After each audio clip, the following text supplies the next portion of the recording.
Hi, this is Tracy Adams. I'm here at the second annual National Society of Black Engineers Public Policy SIG Symposium, and you are watching Open Government TV. All right, good morning. My name is Cecina Wood, and I am the national chairperson of NSBE, as well as a doctoral candidate in bioengineering at the University of Pittsburgh. And it's a pleasure to take off from the lab and attend today. I just want to speak to the importance of this SIG and what we're trying to do as an organization. This year, we're really moving forward as we celebrate 40 years of existence as an organization. We're excited. I'm here today to present the STEM policy initiatives for the White House Initiative on Educational Excellence for African Americans. So today I'm going to talk about broadening the participation of African Americans in STEM. And it's Executive Order 13621. And effectively, President Obama launched this new initiative to help accelerate the national efforts to support African American students from cradle to career. And we've done analysis and we've determined that by the third grade, children are permanently turned off from math and science without a proper intervention. So can you imagine how early that is in life, the third grade? And if you don't believe this, ask your friends that are not in science, when did you stop liking science and math? And you'll find out it was in elementary school. I found that informal learning or informal science is one of the best ways to engage young people.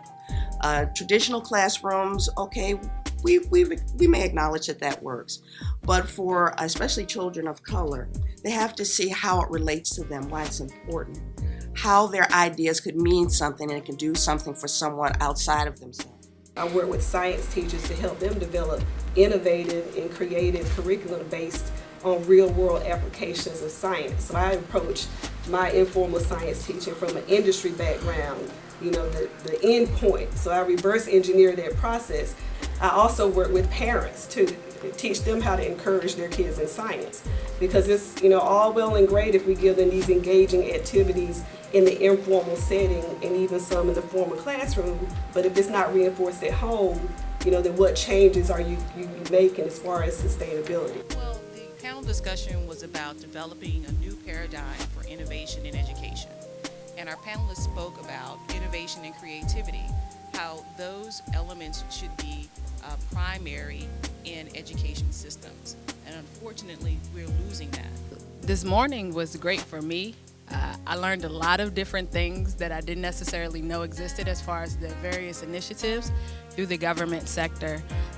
It opened up my mind of how we as NSBE can collaborate on a national level, but not even on a national level, the chapter level too, and specifically the DC chapter, which is right here, the hub of the government agencies and everything. Hello, this is Tracy Adams again from OGTV and NSBE, the Public Policy Symposium.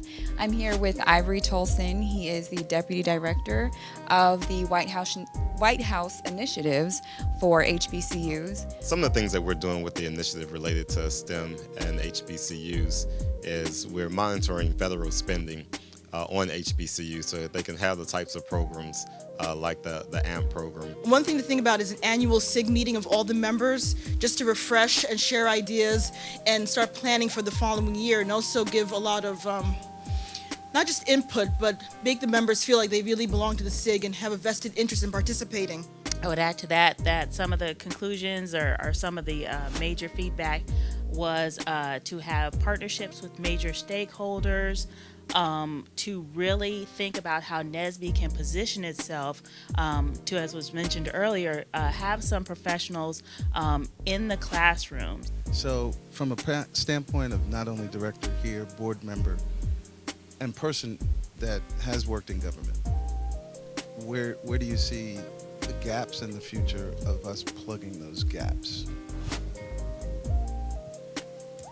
I think the key to any kind of successful public policy initiative is having as many people as you can be informed, to really be able to speak to what the issues are, what the numbers are, what the gaps are, what the success stories are. So it really is creating, a legion of people who can go forth, who can go to their congressperson, who can see where there might be opportunities for White House internships or congressional fellowships or what have you. So it really is just a daily, effort to have platforms, vehicles, sources of information that are going to let people be educated and able to speak to the policy issues that affect our